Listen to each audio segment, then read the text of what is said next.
Hey everyone, and welcome to This Explainer. Have you ever noticed how some people, when they get deeply hurt, they don't yell, they don't cry, and they certainly don't argue. They just kind of disappear into themselves. Honestly, you might not even realize it's happening until the silence just stretches on and on. Well, today, we're going to dive deep into the profound and, let's face it, incredibly misunderstood psychology behind exactly why we go quiet when we're hurting. It's a question we really need to ask ourselves. We so often just assume that silence means someone is totally okay, that they've moved on, or worse, that they simply don't care at all. But as we're going to see in the source material today, that assumption is just fundamentally incorrect. We're going to break down the biology, the childhood origins, and the literal invisible storm that's raging right beneath that calm surface.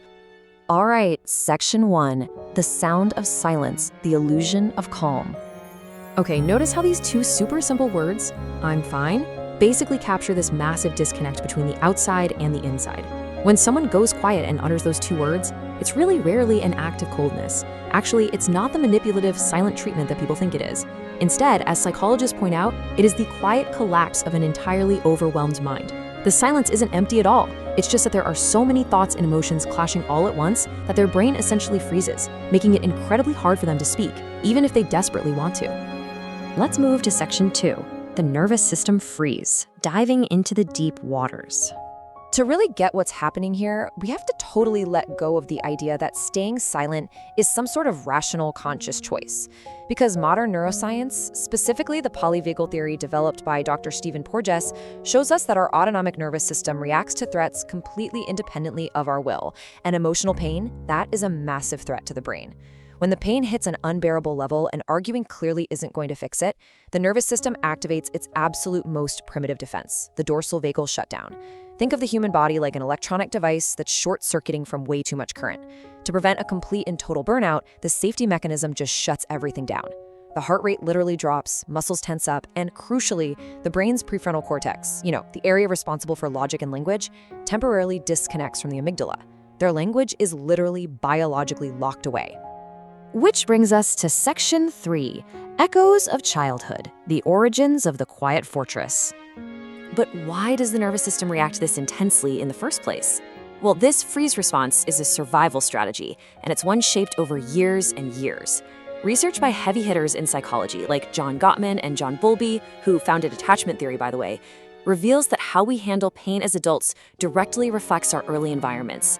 If a kid grows up with what's called emotion-dismissing parenting, where their tears are seen as annoying or their anger is actively punished, their developing brain creates a really harsh equation. Expressing vulnerability leads to losing love, which absolutely equals danger.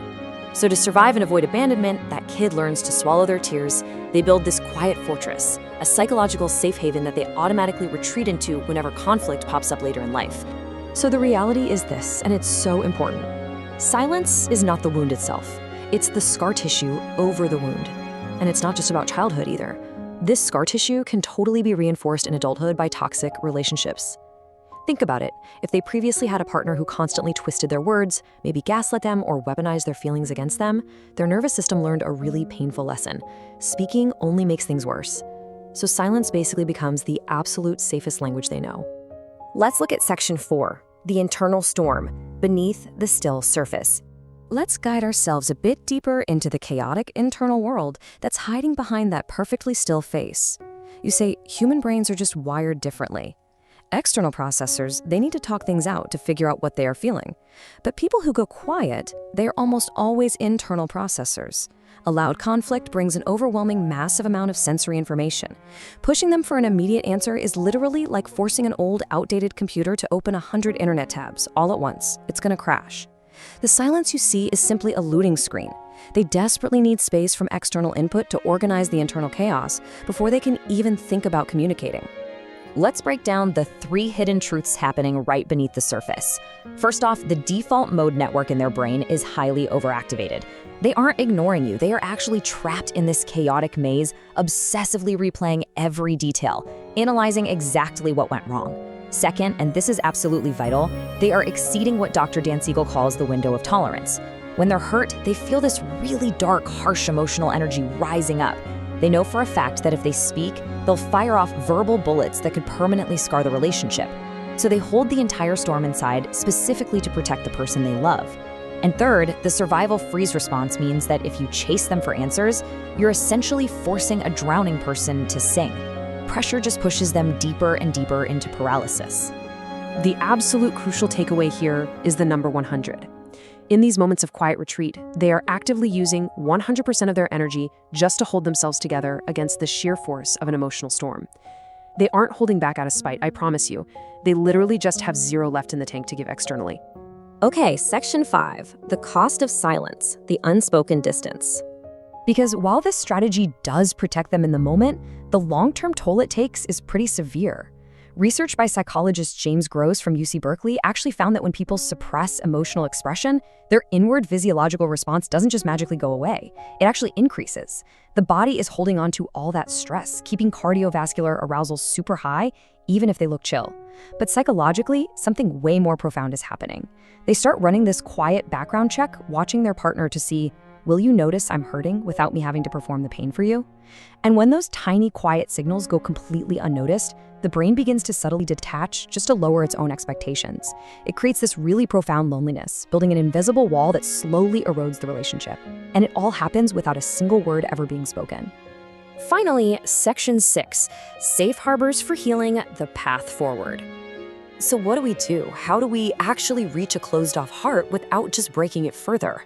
Well, if you love someone who goes quiet, your absolute greatest tool is patient consistency. Look at step 1, step back. You've got to stop the psychological chase. Step 2, explicitly state your understanding. This actually helps unlock their nervous system. And step 3, offer a safe presence. They really need to know that you are a safe harbor, that their silence isn't going to be met with anger or relentless demands. When you finally remove that pressure, their guard lowers, blood flow actually returns to the language centers of their brain, and they slowly learn that safety is finally, truly an option.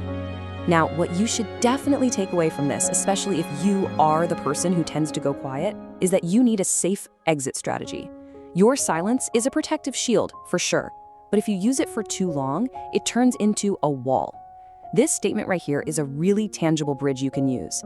My mind feels stuck right now and I can't find the words yet. I need 30 minutes alone to calm down, but I promise I'll come back. Just by giving that one small signal, you're taking control of your own defense system. You give yourself the actual space you biologically need to process things, while also preventing your partner from spiraling into total confusion or anxiety. We've seen today from the source material that the people who go quiet are not broken, and they certainly aren't uncaring. Their silence was built to protect them when they needed it the absolute most. And when they do finally speak, you can bet their words are refined through intense filters of honesty and compassion. So I want to leave you with this one provocative thought. Next time you encounter the quiet wall of someone you deeply care about, are you going to fill it with noise and demands? Or will you accept it as an invitation to meet them with the profound, patient empathy they've probably been waiting for their entire lives?